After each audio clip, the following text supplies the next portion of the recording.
Why does that one student keep calling out after you've tried everything? Today we're talking about classroom blurting, why it persists, and more importantly, how to actually address it. And so I'm going to start with a confession. I think back to my own days in school, legs crossed at the ankle, hands calm on my desk, eyes focused on my teacher completely, and listening to everything my teacher was saying. Yeah, right. Not at all. The truth is, I don't have to go back that far to observe my own classroom behavior because I am a blurter. Yes, even as an adult, I am a blurter. When I went back to university at 48 to complete my Bachelor of Education, I called out in class. Not aggressively, not rudely, as far as I'm aware. I waited my turn. I didn't cut anyone off. I was genuinely respectful. But if a professor had their back to the class and asked a question and I had something to say, I said it. I didn't raise my hand. Nobody stopped me. My professors didn't seem to be bothered by all evidence, quite the opposite. So I kept doing it. Was that arrogance? I don't know. Helpful enthusiasm? Honestly, I'm still not entirely sure. But here's what I do know, and this is the part that matters for your classroom. I did it because nobody stopped me. That's it. It wasn't a character flaw, not a learning difference, not some deep unmet need. I had simply learned through consistent experience that the expectation didn't really apply in that setting. It had never been named, that's for sure. And when I tested it, it was never clarified either. And that is true of more of your blurters than you probably think. Here's the problem with most classroom management advice on blurting. It treats blurting as one problem with one solution. If you acknowledge the hand raisers, ignore the callers out, try a talking stick, blurt cards, gentle reminders, these strategies work beautifully on some students and make absolutely no difference whatsoever on some others. The reason is that classroom blurting is not stemming from one behavior or impulse or need. It is several different behaviors wearing the same face. So when you apply the same strategy to all of them, you're going to get inconsistent results and you're going to feel like you're failing when you're really just solving the wrong problem with some of your students. Before the strategy, you need to read your students. So let's talk about 3 of the most common reasons students call out. Definitely won't be covering them all, but these are 3 of the most common that you might want to consider. And then we can talk about what each one actually calls for in response. So, reason 1, the expectation was never consistently held. This is actually the most common reason and the one teachers least often consider because it asks an uncomfortable question.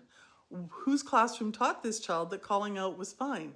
Now, that doesn't mean they sat them in a corner and said, it's cool, you can call out. It means that by not reinforcing it, they were reinforcing that it was okay. Maybe last year's teachers let it go, maybe the year before, maybe at home. Quick responses are valued and turn-taking isn't how the conversation flows. Maybe it's been 5 years of inconsistent reinforcement across multiple classrooms, at home, soccer practice, I don't know. Children don't necessarily decide to be defiant. They learn what the actual expectations are by watching what happens when they test them.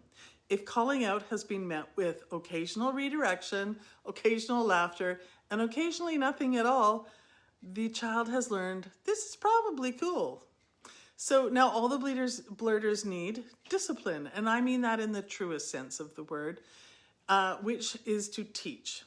For this student, the consequence is just structured practice, real repeated opportunities to experience what the expectation feels like when it is held with warmth and grace and kindness and consistently every single time they blurt. The frequency of that practice can be adjusted based on their attitude and their effort and their sincerity. And I'll be honest with you, it can often take longer than a week. It took me most of a university semester to absorb that my professors weren't actually going to stop me. And I was 48. So, reason 2, some students are unable to hold it yet. This one is different, and it matters that you can see the difference. Some children call out because the idea arrives and the hand simply doesn't go up fast enough. Impulse control is an executive skill, function skill in the brain, and that is still developing in childhood. And for some children, significantly so, and I mean throughout, for sure, the elementary years and into the adolescence. The thought and the voice happen almost simultaneously. By the time they register that they were supposed to raise their hand, the answer is already out. The development of impulse control isn't linear, and it isn't the same for every child at the same age. Some 8-year-olds have the self-regulation of a 12-year-old. Others are still catching up, not because anything necessarily went wrong with them or in them, but because executive functioning develops across a wide range, and it is shaped by experience, environment, neurology. Research on executive function development confirms this. And you'll see a link in the resource to a resource in the description. So the child who blurts compulsively may genuinely not yet have the capacity to do otherwise consistently. More reminders don't necessarily help. They've heard the reminder. The gap isn't understanding. It's the split-second space between thinking and speaking, which is neurological, not attitudinal, as we sometimes feel when we get frustrated. So what helps? I want you to wait longer for the whole class. For the blurters specifically, take a couple of other answers first, then come back. I noticed you started to call out and stopped. That's a fantastic job of waiting for others and respecting the turn of others. Well done, you. This is a very different conversation than the one you'd have with the student from reason 1, as hopefully you can see. So reason number 3 is they are testing whether or not you mean it. This is the one that can feel like disrespect, and sometimes it actually is. But more often it's something closer to boundary seeking. Some children only feel safe in a classroom once they know the limits are real. They push to find out if you'll hold. The student who calls out repeatedly, makes eye contact with you while doing it, and watches your reaction is not necessarily being arrogant or rude or entitled. They may be asking, are you gonna hold the line? The answer that works is the same one every time, delivered with the same calm tone, without escalation, without exasperation. Not because you're performing patience, but because you genuinely understand what they're doing. Predictability is what they're testing for, and predictability is what settles them. So before you try a new strategy on a persistent blurter, spend a few days just watching them first. When does it happen? At high excitement moments or consistently throughout the day? Is it impulsive? Do they seem almost surprised it came out or deliberate? With a glance towards you or other peers? Does it happen every class, or does it just happen in your class? Does this child raise their hand in other contexts? Is the calling out accompanied by good ideas, or is it more about presence and being seen, being perhaps even the center of attention, or getting laughter? None of this excuses the behavior. The expectation still matters. Holding on to it, carrying through with it, reinforcing it, all matter.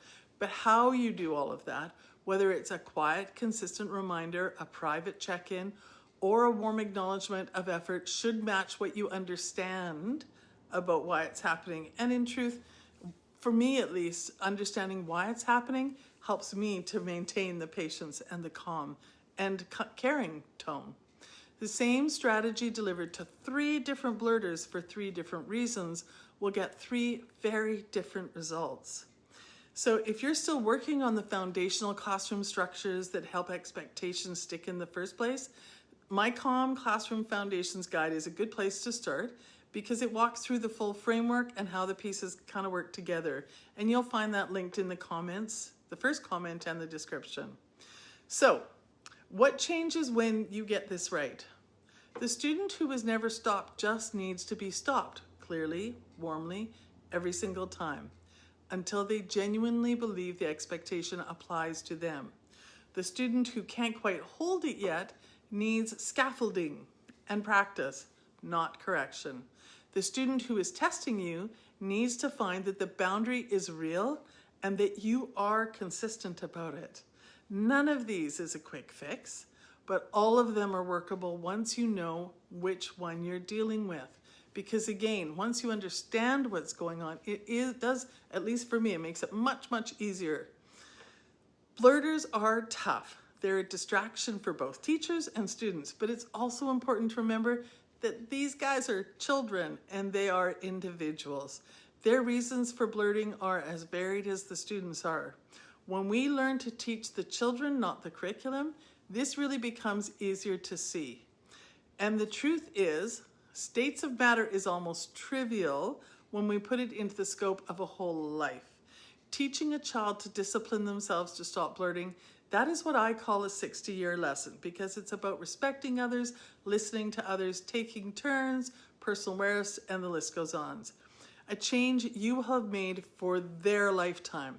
That's something to think about. If you want to go deeper on the classroom systems that make all of this work, check out the video on the end screen. It walks through the expectations and routines that help blurting happen less in the first place. Thanks for being here. I'll see you in the next one.